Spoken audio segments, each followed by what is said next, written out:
Hi, it's me again with Corel Draw Tips and Tricks, and somebody emailed me they were having trouble with the blend tool, so I thought I'd do a video. They were making triangles from a big one to a little one, so we're going to select these two, and they wanted 5, so I'm going to add 3 because you've already got 2, and then hit apply. Well, you can see they're not evenly spaced, so he would go to the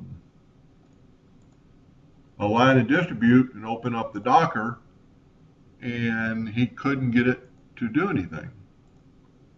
Well, that's because it's a blend. It's a group. So you've got to go to object, break blend apart, but then also you still got to, these are still grouped together, so you need to go to object, ungroup. Then when you select these, all these, you can actually do that and have them spaced out accordingly.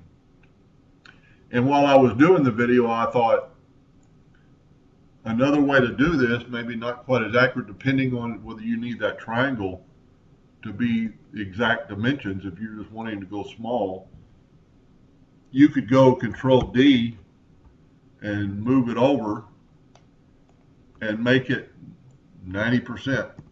And I've got my ratio locked, so it did it again.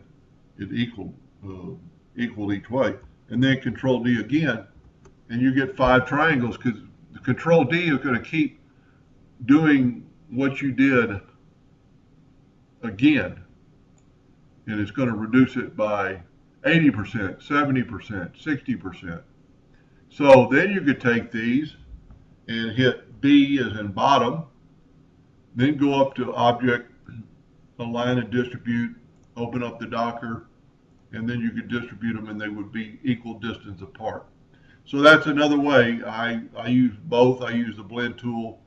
Another thing people don't really think about, you could actually Control D and move it over and make it 90% and actually rotate it 15 degrees, and then Control D, and the next one will rotate another 15 degrees, so you can have them spaced out not perfect. It'll be spinning.